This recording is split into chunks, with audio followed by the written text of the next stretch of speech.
Hello बच्चों and welcome to study with unique. आज हम पढ़ने जा रहे हैं एग्जांपल्स। हमने पिछले लेक्चर में जो फर्स्ट लेक्चर था हमारा, ठीक है, करंट इलेक्ट्रिसिटी, जो हमारा चैप्टर चल रहा है, ठीक है, इफेक्ट्स ऑफ इलेक्ट्रिक करंट। तो इस चैप्टर में हमने सबसे पहला जो टॉपिक पढ़े थे वो हमने पूरे कंप्लीट कर लिया। अब तक कहाँ तक? शॉर्ट सर्किट तक। जो पहले टॉपिक्स थे हमारे, करंट से लेके करंट क्या होता है, चार्ज क्या होता है और पावर क्या होता है, फॉर्मूलाज भी देखे हमने उसके, और साथ ही में हमने शॉर्ट सर्किट भी कवर कर लिया। तो आज हम लेने जा रहे हैं उसके एग्जांपल्स हमारे जो है वो टेक्स्ट बुक के ले रहे हैं फिलहाल, सॉल्व एग्जांपल्स, ठीक है। उसे ही मैं आपको एक्सप्लेन करूंगा आज के टॉपिक में, ठीक है। आज का पूरा जो लेक्चर होगा वो, सबसे पहले मैं आपको फॉर्मूलाज लिख लेता हूँ जो जो हमें इसमें रिक्वायर्ड है, ठीक है। तो हमने कौन कौन से फॉर्मूले पढ़े थे बच्चों? हमने पढ़ा था P is equal to, power क्या था हमारा, एनर्जी अपॉन टाइम, सही है। एनर्जी हमने क्या बोली थी, V Q अपॉन T, मतलब ये Q अपॉन T क्या हमारा, I है, क्या है, I है। V क्या है हमारा, पोटेंशियल डिफरेंस, मतलब V इंटू I, सही है, क्लियर। अब हमने फिर देखा था हीट, ठीक है, हीट देखा था हमने, हीटिंग इफेक्ट में H देखा था हमने, सही है यहाँ तक, ठीक है। अब हीटिंग इफेक्ट क्या होगा हमारा, power into time, power into time. इसे हमने कहा था कि VI मतलब यार P की जगह मैंने VI डाल दिया। अब यहाँ एक और फॉर्मूला देखा था, V is equal to IR, और हमने इसे बोल दिया था I is equal to V by R, ठीक है। ओम्स लॉ के हिसाब से ये क्या है, ये ओम्स लॉ जो हमने पढ़ा था कि potential difference is directly proportional to the current, और R क्या होता है, कांस्टेंट, रेजिस्टेंस क्या होता है, कांस्टेंट। अब आगे देखो VIT हो गया। अब यहाँ हम डाल देंगे I के जगह पे V बाय R, तो यहाँ हो जाएगा V square T by R।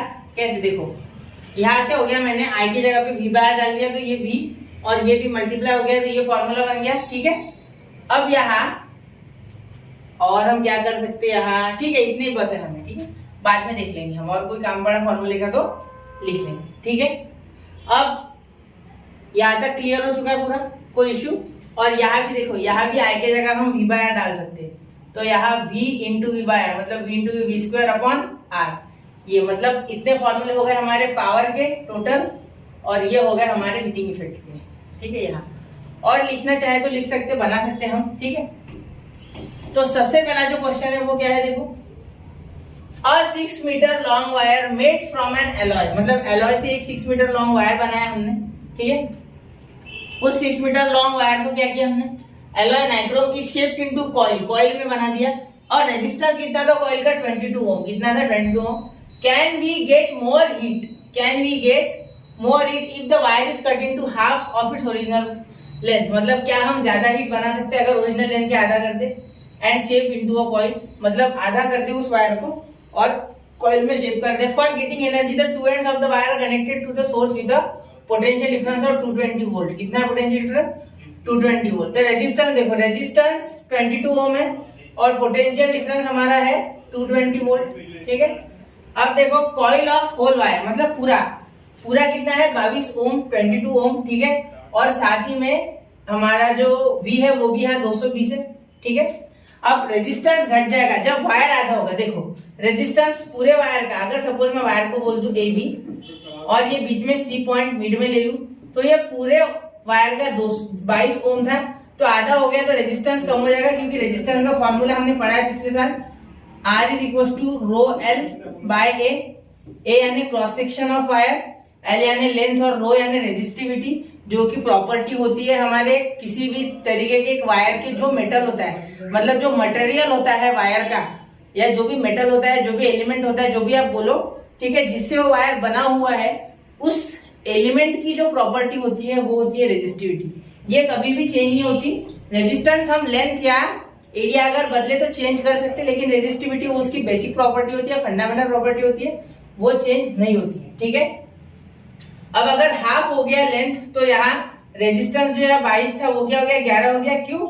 क्योंकि वायर की लेंथ आधी कर ली, जितना लेंथ कम होगा उतना रेजिस्टेंस कम होगा, सीधी सी बात है, ठीक है, समझ रहे हो, आ रहा है ना ध्यान में। मतलब जितना लेंथ, देखो सपोज एक वायर है लंबा 10 मीटर, अब उसको 5 कर दूं मैं, तो यहाँ करंट फ्लो आसानी से हो जाएगा, रेजिस्टेंस घट जाएगा ना, ठीक है। अब आपको लग रहा होगा कि सर रेजिस्टेंस थोड़ी ना होता है जो वायर्स होते हैं उसमें, कॉपर के वायर में रेजिस्टेंस थोड़ी होता है। नहीं, ऐसा नहीं है, रेजिस्टेंस उसमें भी है लेकिन कम है, इंसुलेटर से बहुत कम है, जिस कारण से वो करंट को फ्लो होने देता है। ठीक है, अगर आप देखोगे तो जनरली हमारे घर पे कॉपर के ही वायर इस्तेमाल होते हैं, कॉपर या एल्यूमिनियम। क्यों? क्योंकि उनका रेजिस्टेंस कम होता है, इसलिए नहीं कि वो समझ लो उसमें रेजिस्टेंस है ही नहीं, रेजिस्टेंस है लेकिन कम है, बाकियों से कम है, और साथ ही में वो फ्लेक्सिबल भी है और उनकी कॉस्ट भी हमें रीजनेबल पड़ती है। ठीक है, समझ गए? चलो अब देखो, coil of whole wire P is equal to V square by 22, तो ये V स्क्वायर यानी 2200, ठीक है, का स्क्वायर इसे हम लिख सकते हैं 220 इंटू 220 अपॉन ये 22 यानी resistance of whole length of wire, तो 22 से ये कट गया, ठीक है, 10 पे, तो यहाँ 10 से 220 को मल्टीप्लाई हो गया तो कितना है 2200 वाट, मतलब पूरे कॉइल का जो पावर है वो है 2200 वाट, तो आधे कॉइल का आधा हो जाएगा, सीधी सीधी बात है। ठीक है, आधा कैसे हो जाएगा? पावर आधा नहीं होगा, एक्चुअली लेंथ आधी हो जाएगी। क्या हो जाएगी? लेंथ, क्योंकि वायर की लेंथ आधी हो गई तो कॉइल छोटा बनेगा। ठीक है, तो अब देखो V स्क्वायर बाय R हमारा यहाँ हो गया 11, ये 220 इंटू 220, यहाँ की सेम प्रोसेस, सिर्फ यहाँ 22, तो यहाँ 11 से ये कट गया 2 बार, तो ये आ गया हमारे पास 20, तो ये 20 से मल्टीप्लाई किया तो 4400, मतलब 4400 यानी 4400 वाट, जो कि बढ़ चुका। समझे? एक बात समझो कि पोटेंशियल डिफरेंस जो है, फील लेते इसका, देखो पोटेंशियल डिफरेंस उतना ही है, ठीक है, लेकिन हमारा जो लेंथ है वो कम हो गया। ठीक है, लेंथ कम होने के कारण पावर बढ़ गई, लेंथ कम होने के कारण क्या हो गया? पावर बढ़ गई। क्यों? क्योंकि रेजिस्टेंस घट गया, रेजिस्टेंस घट गया ना, मतलब रोकने की क्षमता कम होगी तो पावर बढ़ जाएगी। जैसे समझो आप ब्रेक लगा के साइकिल चला रहे हैं, तो आप कितनी भी पावर लगाओ वो कम रहेगी स्पीड, और ब्रेक अगर आप छोड़ दो तो रेजिस्टेंस यानी ब्रेक लगा रहा, वो इलेक्ट्रॉन्स के फ्लो को रोकने की कोशिश कर रहा। ठीक है, मतलब लंबा जाना है तो रेजिस्टेंस बढ़ जाएगा वायर में, क्योंकि वायर के एक यूनिट लेंथ में एक रेजिस्टेंस होता है जो स्पेसिफिक होता है। ठीक है, स्पेसिफिक होता है एक यूनिट लेंथ के लिए, तो जितने यूनिट यानी 1, तो जितने ऐसे बढ़ते जाएंगे मल्टीपल टाइम्स उतना रेजिस्टेंस बढ़ जाएगा, जिस कारण से हमारा जो हीटिंग इफेक्ट है, मतलब जो पावर है वो कम हो जाएगी। ठीक है, लेकिन जैसे ही हमने लेंथ कम कर दी तो हमने ब्रेक हटा दिया, मतलब हमने रेजिस्टेंस कम कर दिया, रेजिस्टेंस आधा हो गया तो पावर डबल हो गई, याद रखना। ठीक है, वैसे भी हमने जब रिलेशन देखा था तो यहाँ देखो P is equal to V square by R, मतलब P and R are inversely proportional to each other. समझे? मतलब अगर रेजिस्टेंस कम होता है तो पावर बढ़ जाता है, पावर बढ़ जाता है तो रेजिस्टेंस कम हो जाता है। This means that more heat will be obtained after cutting the wire into half. समझ गए? क्लियर है तक? अब ये क्वेश्चन समझ गया, ये मिटा दूं। चलो अब अगला, a cell is connected to 9 ohm resistance because of which heat of 400 joule is produce. कितना? 400 joule is produce per second due to current flowing through it, मतलब उसके अंदर से करंट फ्लो हो रहा है।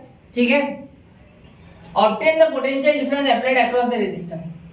9 ओम रेजिस्टेंस कितना है? 9 ओम, हीट कितनी बन रही है? 400 जूल। ठीक है, पर सेकंड है, समझ गए? पर सेकंड यानी ये पावर हो गई, हीट 400 जूल पर सेकंड। ठीक है, इसका मीनिंग हो गया कि ये वैट में है।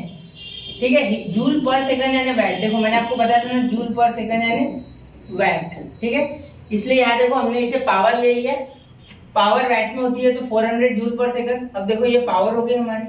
ठीक है, इस जूल पर सेकंड को हम वैट कह सकते हैं, मतलब 400 वैट है ये। ठीक है, अब देखो P is equal to V square by R, वापस से वही फॉर्मूला। क्यों? क्योंकि हमें क्या बोला गया है? पोटेंशियल डिफरेंस, पोटेंशियल डिफरेंस यानी हमारा V। ठीक है, तो R हमें पता है, रेजिस्टेंस हमारा 9 है, R हमारा 9 ओम है, ये दिया गया है, गिवन है ये। ठीक है, तो 9 यहाँ रख दिया, यहाँ हो गया, मल्टीप्लाई हो गया, तो यहाँ 400 और ये V स्क्वायर, तो हम अगर रूट लेते हैं यहाँ जैसे लिया गया है तो 400 का आता है 20, 9 का आता है 3, 23 जा 60 वाट, मतलब हमारा पोटेंशियल डिफरेंस आ गया 60 वाट। क्लियर? क्योंकि यहाँ देखो रूट निकल गया, 400 का 20, 9 का आ गया 3, तो 20 दिया 60, तो 60 वोल्ट। समझ गए? क्लियर है? चलो आगे। ठीक है, अब देखो ये थर्ड क्वेश्चन। अब यहाँ मैं इसे थोड़ा पहले बड़ा कर लूं जिससे कि आपको देखने में आसानी है। देखो देखो, a electric iron uses power, an electric ion uses a power of 1100 watt when set to a higher temperature, मतलब ज्यादा टेम्परेचर पे लगाओगे तो 1100 वाट की पावर कंज्यूम करेगी वो। ठीक है, if set at lower temperature it is uses 330 watt, मतलब लोअर पे किया तो 330 वैट। जैसे आपके यहाँ पे होता है पावर जैसे कम ज्यादा कर सकते हैं आयरन की, सीधी सी बात है, लोहे के आयरन की, मतलब सॉरी लोहे बोला, कपड़े इस्त्री करने की इस्त्री जो होती है उसका पावर कम ज्यादा कर सकते हैं, ठीक है। Find out the electric current and respective resistances for two setting, मतलब दोनों सेटिंग के लिए कितनी पावर इस्तेमाल कर रहे हो, और रिस्पेक्टिव क्या बोला है, टू सेटिंग रेजिस्टेंसेस भी निकालने, और पोटेंशियल डिफरेंस दिया गया है 220। अब क्या है, हम यहाँ ऐसा फॉर्मूला इस्तेमाल करेंगे जिसमें पोटेंशियल डिफरेंस और हमें सिर्फ पावर हो, ठीक है, समझ गए। तो हमें क्या बोला, इलेक्ट्रिक करंट भी बोला गया, मतलब आई भी बोला गया है, ठीक है। तो दिया हुआ क्या क्या है देखो, पोटेंशियल डिफरेंस है हमारा 220 वोल्ट यानी पीडी, और बोला गया है हमारा पावर 1100 वैट पावर 1, और पावर 2 बोला गया है 330 वैट, ठीक है। तो हमें निकालना क्या है, find out the electric current and respective resistances. तो पोटेंशियल डिफरेंस दिया गया है, ठीक है। तो सबसे पहले हम करंट निकालना है, ठीक है। तो power is equal to V into I, ये फॉर्मूला हमने देखा था, ठीक है। तो for P1 is equal to 1100 watt, I1 equal to, ये I1 तो I का फॉर्मूला क्या बन जाएगा अगर मैं बनाऊं तो P बाय V, क्लियर, ये V नीचे चल जाएगा। तो P1 अपॉन V तो कांस्टेंट है क्योंकि हमारे घर में पोटेंशियल डिफरेंस सेम होता है, मैंने आपको पहले बता दिया। तो ये घर की बात कर रहे हैं, घर की कहानी, हर एक के जुबानी, ठीक है। तो V कितना है हमारा, मतलब यही पोटेंशियल डिफरेंस V कितना है 220, तो ये 0 0 कट गया, ये इस पे कट गया 10 बार, नहीं सॉरी 10 बार नहीं कटाइए, ये इस पे कितने बार कट गया, ये 5 बार कट गया, ठीक है, क्योंकि हाँ 5 बार, हाँ 5 बार कट गया। तो 5 एम्पियर का हमारा करंट आ गया I1, सही है। अब ऐसे फॉर P2 कितना है हमारा, यहाँ 330 वोल्ट, तो अब I2 हमारा हो गया P2 अपॉन V, ठीक है। तो P2 हमारा कितना है भाई, कितना है 330 है, 330, और वोल्टेज हमारा वही 220, तो ये 0 0 कट गया, ये 22 से कट गया भाई, 11 से कटते दोनों, 11 2 पे, ये 3 पे, तो 2 से अगर 3 को काटोगे तो 1.5 एम्पियर, मतलब हमारा I2 आ गया 1.5 एम्पियर, ठीक है। ये देखो ये आ गया। अब करंट के बाद बोला गया है respective resistances for two setting, resistances भी निकालने। तो अब रेजिस्टेंस तो इससे छोटा कर लूं या यहाँ बता दो, यहाँ बता देता, देखो ये समझ गया ना। तो रेजिस्टेंस का फॉर्मूला आपको पता है, अब बोलोगे सर सब चीजें पता ही है क्या, हाँ पता है आपको, रेजिस्टेंस का फॉर्मूला मैंने अभी बताया था, ठीक है, कि V is equal to IR, याद है आपको। तो यहाँ मैंने आपको R निकालना है, ये देखो लाल रंग से लिखा है, V भी पता है आपको 220, और I1 I2 आपने पता कर लिया। तो देखो R1 is equal to V upon I1, ठीक है, R1 और I1 ये तो चेंज हो रहा है, V तो कांस्टेंट है, पूरे घर में वोल्टेज सेम होता है, करंट या रेजिस्टेंस ही चेंज होता है ना। तो यहाँ R1 इज इक्वल टू, ये I1 इधर डिवाइड में चले गया, ठीक है। तो V1 अपॉन I1 तो 220 अपॉन 5 44 ओम, और 220 अपॉन 1.5 146 ओम, ठीक है। ये आप डिवाइड करके निकाल सकते हैं, क्लियर। यहाँ ऊपर नीचे 10 से मल्टीप्लाई कर देना जिससे कि यहाँ पॉइंट हट जाएगा, और यहाँ 15 हो जाएगा, और यहाँ हो जाएगा 2200, तो 15 से 2200 को काटोगे 146 ओम, ठीक है, समझ गए। अब अगला क्वेश्चन लेते हैं, ठीक है, ये मिटा दूं मैं पूरा, एक बार इसको देख लो अच्छे से, अगले क्वेश्चन पे जाते हैं, ठीक है। चलो आगे, क्लियर। अब देखो, अब ये क्वेश्चन पे आ रहा है, ठीक है। अब ये पूरा मिटा दे रहा मैं पिछला,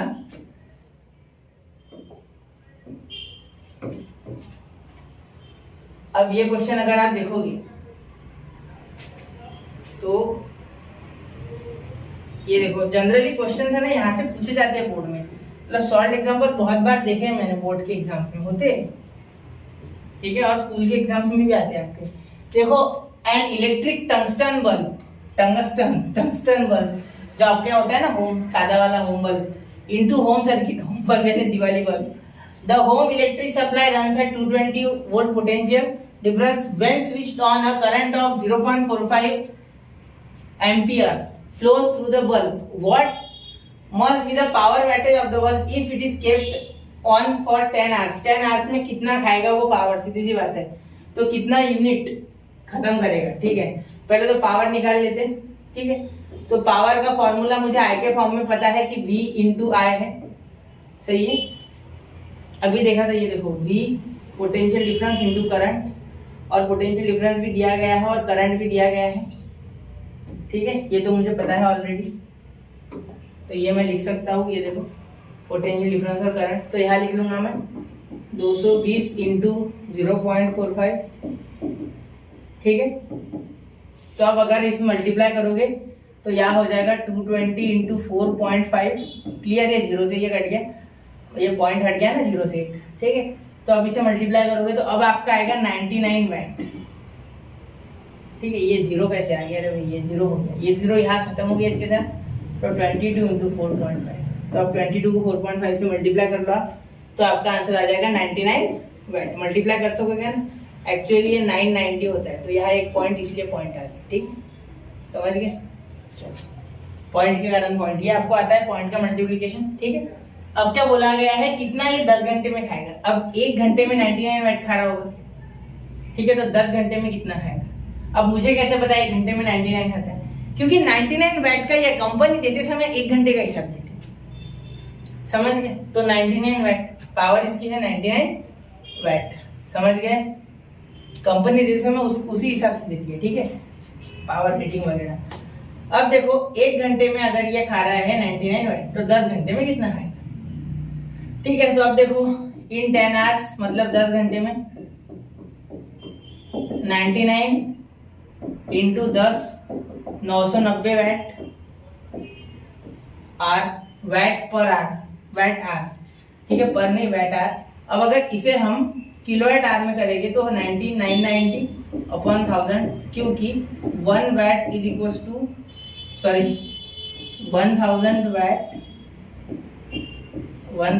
VAT hour is equal to 1 kilowatt hour. मतलब ये कितना आ गया 0.9, ये जीरो कट गया तो 0.99 किलोवाट आर। 99, ये इतने 9 कहाँ से आ गए, 2 ही 9 चाहिए, ठीक है, 2 ही 9 चाहिए, यहाँ ये 9 नहीं चाहिए हमें, ठीक है।